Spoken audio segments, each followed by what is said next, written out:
This morning, acclaimed British physicist Stephen Hawking has died. He was 76. Hawking's family confirms he died peacefully at his home in England.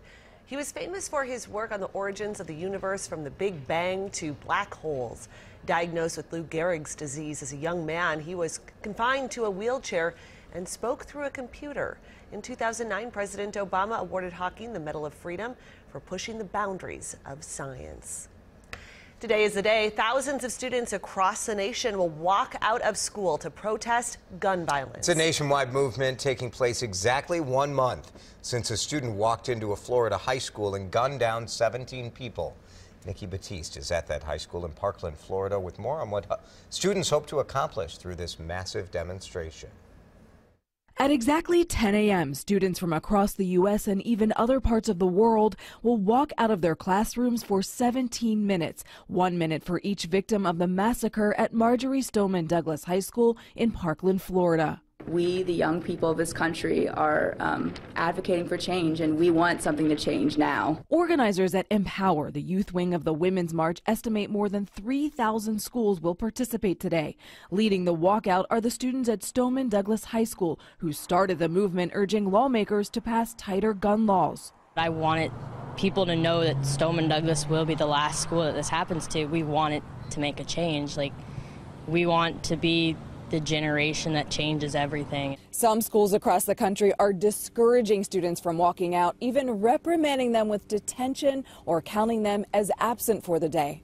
New research published in Child Development shows teenagers who participate in activism go on to higher levels of education and earn higher incomes than teenagers who don't. Activism may help kids to develop professional skills. It may help them to connect with social networks that are really important to them. And it also may give them a way to sort of build a sense of their own capacities and potential. Another event, the March of Our Lives rally for school safety, is scheduled for Washington, D.C. on March 24th. That demonstration is expected to draw hundreds of thousands of participants. Nikki Batiste, CBS News, Parkland, Florida. Another round of school walkouts is planned for April 20th. That will mark 19 years since the Columbine High School shooting in Colorado. Coming ahead at 5 o'clock, our Mary McGuire will join us live outside a school in St. Paul, where we've been talking with students who are planning to walk out today. This morning, 3 men from Illinois are facing federal charges accused of bombing a Minnesota mosque. The FBI arrested the men in Illinois yesterday. They are Michael Hari, Joe Morris, and Michael McWhorter. Federal authorities say that they were taken into custody on separate gun charges and that they were suspects in the bombing at Dar el-Farouk in Bloomington last August. A camera inside the mosque captured the attack and the aftermath. Prosecutors say the men threw a pipe bomb through the window of the mosque, causing extensive damage. No one was injured in the blast. Who else was involved in this attack? Who else knew what these individuals were doing? Who crossed state lines to come to our community and to bomb us? We should not allow a culture of hatred to be fostered in this beautiful state. We need to call it out as it occurs, when it occurs. There are consequences. According to the criminal complaint, one of the suspects confessed to being involved, saying they wanted to show Muslims they're not welcome here because they push their beliefs on others. The FBI is still trying to determine the motive and circumstances surrounding the bombing.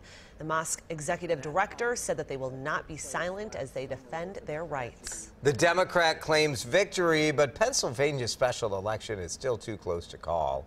The latest numbers show 33-year-old former Marine Connor Lamb up by about, it looks like about 600 votes over Republican Rex Tillerson. However, absentee ballots are still being counted. Whoever's declared the winner will fill the U.S. House seat vacated by Republican Tim Murphy last year. President Donald Trump easily won this district in the 2016 election. President Donald Trump is tapping the head of the CIA as the next Secretary of State after firing Rex Tillerson. The president called Tillerson a good man, but said that they did not see eye to eye on a lot of issues. Tillerson said the president called him hours after a Trump tweet said he'd been fired.